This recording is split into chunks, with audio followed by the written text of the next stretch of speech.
വാക്കോട് ഉസ്താദിന്റെ പരിപാടിക്ക് 10-50 ആൾ കൂടിയിട്ടുള്ള ഒരു പരിപാടിയാണ് അവർ കണ്ടിരുന്നത്. രാവിലെ തന്നെ എൻ്റെ അടുത്ത് വന്നു 4 ആളും എൻ്റെ ബന്ധുക്കളാണ്. ബന്ധുക്കളെ വിട്ടിരിക്കുകയാണ്. ആരാണ് ബന്ധുക്കളെന്ന് ഞാൻ വ്യക്തമാക്കുന്നില്ല. ആ ബന്ധുക്കളെ വിട്ടിട്ട് അവര് പറയാണ് അവിടെ വന്ന് നിങ്ങൾ വന്നിട്ടുണ്ടെങ്കിൽ അവിടെ പലതും സംഭവിക്കും, ഭയങ്കര പ്രശ്നമാണ്, എന്തും അവിടെ സംഭവിക്കാം. ഞാൻ പറഞ്ഞു എന്തും എന്ന് പറഞ്ഞാൽ അതിന് ഏറ്റവും വലുത് മരണമാണല്ലോ. ഞാൻ എന്റെ ബാധ്യതകളൊക്കെ കഴിഞ്ഞോളൂ, അതിന് വലിയ പ്രയാസമൊന്നുമില്ല, ഞാൻ റെഡിയാണ്. അപ്പൊ പറഞ്ഞു ചോരയെന്ന് കരുതിയിട്ട് ചോരയെന്നുള്ള നിരക്ക് പറയാണ്. ബന്ധുക്കളാന്നേ പറഞ്ഞതാണ്, ഒക്കെ ബന്ധുക്കളാണ്. അപ്പൊ ചോരയായതുകൊണ്ട് പറയാണ്, മുൻകൂട്ടി വിവരം തരികയാണ്.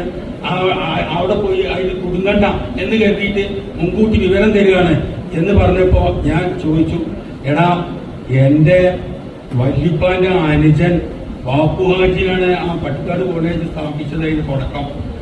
അയാളെ സ്ഥാപിച്ച ആ കോളേജിൽ നിന്ന് പുറത്താക്കിയ സമയത്ത് എവിടെയും നിന്നെ ചോരാൻ